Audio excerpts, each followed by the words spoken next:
Hello students, আমি Nitish sir জ্ঞানজ্যোতি coaching সেন্টারের পক্ষ থেকে তোমাদের প্রত্যেককে জানাই আরো একবার স্বাগত। তো স্টুডেন্টস, আজকে আমি তোমাদের সঙ্গে আলোচনা বিকেইউ অর্থাৎ বাঁকুড়া ইউনিভার্সিটির অধীনস্থ যে সমস্ত ছাত্রছাত্রীরা বিভিন্ন কলেজগুলোতে পড়াশোনা করছো তাদের জন্য আজকে কিন্তু আমি তোমাদের মেজর ফোর বাংলা এবং মাইনরে যারা বাংলা নিয়েছো তাদের জন্য কিন্তু আজকের এই ক্লাসটা। তোমাদের অনুপ্রাস অলংকার দেখবা, অলংকার পার্টটা রয়েছে যে তোমাদের মেজর ফোর বা মাইনরের যে সাজেশনটা তোমাদের রয়েছে সেই সিলেবাসটা যে রয়েছে সেই সিলেবাসের মধ্যে তোমরা খুব ভালো করে লক্ষ্য করলে সেখানে দেখতে পাবে যে তোমাদের যে ইউনিট যে ফোর বা একক যে ফোর রয়েছে সেই একক ফোরের মধ্যে অলংকার পার্ট রয়েছে, সেখানে একটা গুরুত্বপূর্ণ পার্ট রয়েছে অনুপ্রাস অলংকার। এখান থেকে কিন্তু তোমাদের যেমন 2 নম্বরের প্রশ্ন আসতে পারে, একেবারে 5 নম্বরের প্রশ্ন আসতে পারে, একেবারে 10 নম্বরের প্রশ্ন কিন্তু আসতে পারে। তো আজকে আমি এই প্রশ্নটা 10 এর জন্য আলোচনা করব, যাতে তোমাদের সমস্ত ভাবে যে কোনো রকম প্রশ্ন আসুক এখান থেকে তোমরা তার উত্তর কিন্তু করতে পারবে। দেখো, অনুপ্রাস অলংকার থেকে আসতে পারে তোমাদের 2 নম্বরের জন্য অনুপ্রাস অলংকার কাকে বলে। তোমাদের আসতে পারে অনুপ্রাস অলংকারের মানে বৈশিষ্ট্যগুলি সম্পর্কে লেখো, 2 নম্বরের জন্য আসতে পারে। অথবা তোমাদের বলতে পারে অনুপ্রাস অলংকার কাকে বলে, অনুপ্রাস অলংকারের বৈশিষ্ট্যগুলি সম্পর্কে আলোচনা করো। এই এতটুকু প্রশ্ন কিন্তু তোমাদের আসতে পারে কত নম্বরের জন্য? এতটুকু প্রশ্ন আসতে পারে তোমাদের কিন্তু টোটাল 5 মার্কসের জন্য, ঠিক আছে। এবার বলেছে অনুপ্রাস অলংকারের শ্রেণীবিভাগ করে প্রতিটি বিভাগ সম্পর্কে আলোচনা করো। আমি আবার বলছি, অনুপ্রাস অলংকারের শ্রেণীবিভাগ করে প্রতিটি বিভাগ সম্পর্কে কিন্তু আলোচনা করো। এই পার্টটাও কিন্তু তোমাদের কিন্তু একেবারে যুক্ত করে দেয়, তাহলে কিন্তু তোমাদের 10 এর জন্য আসতে পারে। অথবা বলতে পারে অনুপ্রাস অলংকার কয় প্রকার ও কি কি, এই সম্পর্কে বিস্তারিত আলোচনা করো। তো বিস্তারিত ক্লাসটি আলোচনা করার পূর্বে তোমাদেরকে বলে রাখি, যারা এখনো আমাদের চ্যানেলটিকে সাবস্ক্রাইব করনি তারা অবশ্যই চ্যানেলটিকে সাবস্ক্রাইব করে পাশে থাকা বেল আইকন অল প্রেস করে দাও, যাতে নেক্সট টাইম থেকে কোনো ভিডিও আপলোড করলে তার নোটিফিকেশন তুমি সবার আগে পেতে পারো। এছাড়া অনলাইনে তোমরা যারা ভাবছো আমাদের ক্লাস জয়েন করবে তারা অবশ্যই যোগাযোগ করতে পারো। আমাদের অফিসিয়াল নাম্বার 7076398606 নাম্বারে, অথবা 6295916282 নাম্বারে। তোমাদের টোটাল কোর্স ফি কিন্তু রয়েছে 6টা সাবজেক্টের পুরো প্যাকেজিং রয়েছে 699 টাকা। এবার এই 699 টাকার বিনিময়ে আমরা কিন্তু তোমাদেরকে পুরো প্যাকেজটাই কিন্তু পড়াবো, অর্থাৎ পুরো প্যাকেজের নোটস পত্র সমস্ত কিছুই প্রোভাইড করব। চলো জেনে নেই অনুপ্রাস অলংকার কাকে বলছে। ওকে, দেখো, অনু শব্দের অর্থ কিন্তু পরে বা পিছনে, আর প্রাস শব্দের অর্থ হলো বিন্যাস, প্রয়োগ বা নিক্ষেপ করা। অর্থাৎ একই বর্ণ বা বর্ণগুচ্ছ যদি যুক্তভাবে কিংবা বিযুক্তভাবে হোক, একাধিকবার যদি উচ্চারিত হয়ে থাকে এবং যদি কবিতায় ধ্বনি মাধুর্যের সৃষ্টি করে, তবে তাকে কিন্তু আমরা অনুপ্রাস অলংকার বলতে পারি। এবার অনুপ্রাস অলংকারের বেশ কিছু বৈশিষ্ট্য রয়েছে। কি সেই বৈশিষ্ট্যগুলো? চলো জেনে নেই। দেখো, এখানে বেসিক্যালি আমি কিছু বৈশিষ্ট্য দিয়েছি। যেমন প্রথমত কি বলছে, একে মানে এতে একই ধ্বনি বা ধ্বনিগুচ্ছ একাধিকবার বা বারবার কিন্তু ব্যবহৃত হবে। দ্বিতীয়ত বলেছে একাধিকবার ব্যবহৃত ধ্বনি বা ধ্বনিগুচ্ছ যুক্ত শব্দগুলো যথাসম্ভব পরপর বা কাছাকাছি কিন্তু বসবে। নেক্সট, তৃতীয়ত এর ফলে সৃষ্টি হবে একটি সুন্দর ধ্বনি সৌন্দর্যের। উদাহরণস্বরূপ আমরা বলতে পারি, কুলায় কাঁপিছে কাতর কপত, দাদুরি ডাকিছে সঘনে, গুরু গুরু মেঘ গুমড়ি গুমড়ি, গরজে গগনে গগনে। অর্থাৎ এখানে আমরা দেখতে পাচ্ছি একই শব্দ বা একই বর্ণ কিন্তু বারবার ব্যবহৃত হয়েছে। যেমন এই আলোচ্য উদাহরণে ক শব্দটি এবং গ শব্দটি কিন্তু বারবার ব্যবহৃত হয়েছে এবং ধ্বনি সাম্যের সুযোগ করে দিয়েছে।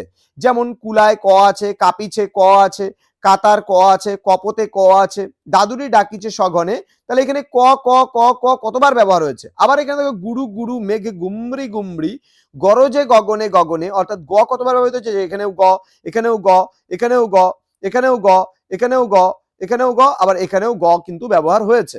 সুতরাং এটা কিন্তু অনুপ্রাস অলংকার। যদি পুনঃ পুনঃ মানে বারবার যদি কোনো শব্দ যদি ব্যবহৃত হয় এবং ধ্বনি মাধুর্যের যদি সৃষ্টি করে, তবে তাকে আমরা অনুপ্রাস অলংকার বলতে পারি। এবার জেনে নেব আমরা অনুপ্রাস অলংকারের বিভিন্ন শ্রেণী বিভাগ রয়েছে, সেই শ্রেণী বিভাগগুলো কি কি। দেখো, অনুপ্রাস অলংকার মূলত 6 প্রকারের হয়, কোনো কোনো বইয়ে দেখবা 5 প্রকারের দেওয়া আছে, কিন্তু বেসিক্যালি একটা স্ট্যান্ডার্ড বই থেকে এটা করা হয়েছে, যার জন্য এখানে আমরা 6 প্রকারটা দেখতে পাচ্ছি। একটু এক্সট্রা গুলো আমরা দেখে নিয়েছি এখানে। অন্তানুপ্রাস, শ্রুত্তনুপ্রাস, সর্বানুপ্রাস, ছ্যাকানুপ্রাস, বৃত্তনুপ্রাস এবং লাটানুপ্রাস, এই 6 প্রকারের কিন্তু অলংকার হয়ে থাকে। প্রথম অলংকার রয়েছে অন্তানুপ্রাস, অর্থাৎ কবিতার এক চরণের শেষে অন্ত কথার অর্থই হলো শেষ। তাহলে যদি কখনো আমরা দেখি শব্দের শেষে যদি কখনো ধ্বনি মাধুর্যের সৃষ্টি হয় বা শব্দের শেষে একটা মিল থাকে, তাহলে কিন্তু তাকে আমরা অন্তানুপ্রাস বলছি। অর্থাৎ কবিতার দুটি চরণের শেষে যে শব্দধ্বনির মিল থাকে তাকে কিন্তু আমরা অন্তনুপ্রাস বলি। একে অন্ত মিলও কিন্তু বলা হয়। আমি বললাম মিলটা থাকবে, লাস্টের দিকে একটা মিল থাকবে। পদান্তের সাথে পদান্তের বা চরণান্তের সাথে চরণান্তের যে ছন্দ মিল তাকেই অন্তানুপ্রাস বলে। উদাহরণস্বরূপ আমরা বলতে পারি, রাখাল গরুর পাল লয়ে যায় মাঠে, শিশুগণ দেয় মন নিজ নিজ পাঠে। অর্থাৎ মাঠের সঙ্গে পাঠের একটা মিল আছে, দেখো এখানটায়, এখানেও ঠয় একারেঠে, এখানেও ঠয় একারেঠে, অর্থাৎ মাঠে আর পাঠে দুটার মধ্যে একেবারে শেষে, অর্থাৎ প্রথম যে চরণ রয়েছে সেই চরণের শেষে এবং দ্বিতীয় যে চরণ রয়েছে সেই চরণের শেষে কিন্তু একেবারে মিল রয়েছে। অর্থাৎ এটাকেই আমরা বলছি অন্তনুপ্রাস। অর্থাৎ অন্ত কথার অর্থ হলো শেষ, শেষে যদি মিল থাকে তাহলে তাকে আমরা অন্তনুপ্রাস বলছি। এবার শ্রুত্যনুপ্রাস।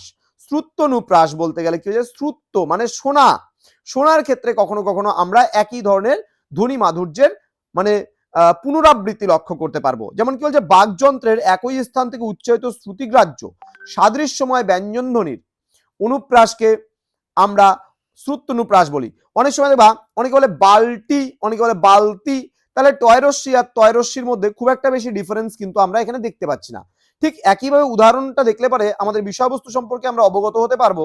এখানে বাতাস বহে বেগে এবং ঝিলিক মারে মেঘে, দেখো গয়েকারে গে এবং ঘয়েকারে ঘে, এই দুটার মধ্যে একটা মেঘে বেগে আর মেঘে দুটার মধ্যে গে আর ঘের মধ্যে একটা ধ্বনি মাধুর্যের সৃষ্টি হয়েছে, যার জন্য এটাকে শ্রুত্যনুপ্রাস আমরা বলছি।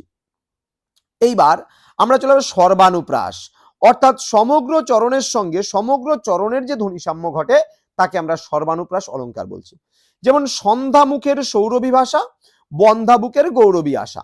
তাহলে এখানে সন্ধ্যার সঙ্গে বন্ধার মিল, আবার মুখের সঙ্গে বুকের মিল, এখানে সৌরভীর সঙ্গে গৌরবীর মিল, আবার ভাষার সঙ্গে আশার মিল। অর্থাৎ প্রথম যে চরণ রয়েছে সেই প্রথম চরণের প্রথম শব্দের সঙ্গে প্রথম শব্দ, দ্বিতীয় চরণের, তাহলে প্রথম চরণের দ্বিতীয় শব্দের সঙ্গে দ্বিতীয় চরণের দ্বিতীয় শব্দের মিল, প্রথম চরণের তৃতীয় শব্দের সঙ্গে দ্বিতীয় চরণের তৃতীয় শব্দ মিল, একেবারে শেষের সঙ্গে শেষের মিল।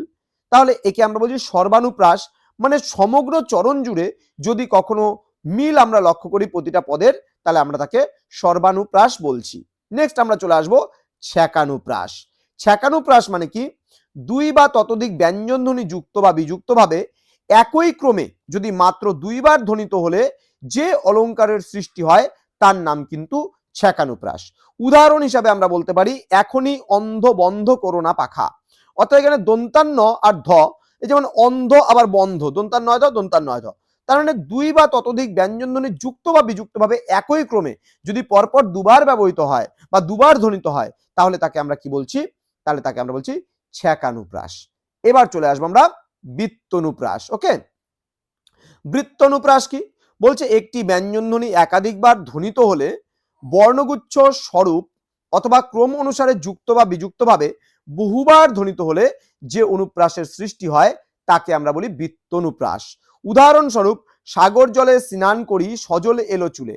অর্থাৎ এখানে ব্যঞ্জন মানে শব্দ দন্তাস্য পরপর তিনবার ব্যবহৃত হয়েছে, যেমন সাগরে সা, স্নান দন্তাস্য, সতে এখানে, তবে লও দেখো বেশ কয়েকবার ব্যবহৃত হয়েছে, জলের ল আছে, সজলে ল আছে, এলো চুলে ল ল আছে। তাহলে এখানে যে বারবার পুনরাবৃত্তি হচ্ছে বৃত্তের মতো, বৃত্ত মানে কি, এই যে পরিধিটা বারবার একইভাবে করে পুনরাবৃত্তি হচ্ছে, ঠিক একইভাবে যদি একই শব্দ বারবার পুনরাবৃত্তি ঘটে তাহলে তাকে আমরা কি বলছি, বৃত্তনুপ্রাস। এবং সর্বশেষ আজকের পয়েন্ট, লাটানুপ্রাস। অর্থাৎ যে অনুপ্রাস অলঙ্কারে একই শব্দ দুবার বা তার বেশি একই অর্থে ব্যবহৃত হয় এবং ধ্বনি সৌন্দর্যের সৃষ্টি করে তখন সেই অনুপ্রাসকে আমরা লাটানুপ্রাস বলি। যেমন গাছে গাছে ফুল, ফুলে ফুলে অলি সুন্দর ধরাতল। তাহলে দেখো গাছে গাছে একই অর্থে ব্যবহৃত হচ্ছে, আবার ফুলে ফুলে একই অর্থে ব্যবহৃত হচ্ছে, যার জন্য এটাকে বলে লাটানুপ্রাস। তো স্টুডেন্টস, আশা করি তোমরা আজকের ক্লাসটা বুঝতে পেরেছো। ক্লাসটা কেমন লাগলো, কতটুকু বুঝলে অবশ্যই কমেন্ট বক্সে কমেন্ট করে জানাও, এবং যারা এখনো আমাদের চ্যানেলটিকে সাবস্ক্রাইব করনি বাঁকুড়া ইউনিভার্সিটি আন্ডারে যে সমস্ত ছাত্রছাত্রীরা রয়েছে তারা অবশ্যই চ্যানেলটিকে সাবস্ক্রাইব করে পাশে থাকা বেল আইকন অল প্রেস করে দাও, যাতে নেক্সট টাইম থেকে আমরা তোমাদের মেজর এবং মাইনর বেঙ্গলির যে ক্লাসগুলো আমরা আপলোড করব তার নোটিফিকেশন তুমি সবার আগে পাবে। শুধুমাত্র মেজর বেঙ্গলি বা মাইনর বেঙ্গলি নয়, আরো বহু বিষয় কিন্তু আসতে চলেছে তোমাদের বাঁকুড়া ইউনিভার্সিটির আন্ডারে আমাদের এই ইউটিউব চ্যানেলে। তো তোমরা যারা এখনো আমাদের চ্যানেলটিকে সাবস্ক্রাইব করনি, সাবস্ক্রাইব করে দাও, পাশে থাকা বেল আইকন অল প্রেস করে বন্ধুদের সঙ্গে প্রচুর পরিমাণে ভিডিওগুলো শেয়ার করো, যাতে প্রত্যেকের কাছে আমাদের এই ক্লাসগুলো পৌঁছতে পারে। অনলাইনে এখনো বলছি, তোমরা যদি যুক্ত হতে চাও অবশ্যই যোগাযোগ করো আমাদের অফিসিয়াল নাম্বার 7076398606 এবং 6295916282। তোমাদের পুরো সেমিস্টার অর্থাৎ 6 মান্থসের পুরো কোর্স ফি আমরা মাত্র 6টা সাবজেক্টে নিয়ে নিচ্ছি 699 টাকা। জাস্ট একবারই পে করতে হবে একটা সেমিস্টারে। তোমাদের এই বছর প্রথম বলে আমরা কিন্তু এটা অফারে দিচ্ছি, এরপরে কিন্তু আমাদের কোর্স ফি আগামীতে বাড়তে পারে। দেখা হচ্ছে খুব তাড়াতাড়ি আরো একটা নতুন ভিডিও নিয়ে। তোমরা প্রত্যেকেই ভালো থেকো, সুস্থ থেকো। Thank you so much, thanks for watching after all, thank you.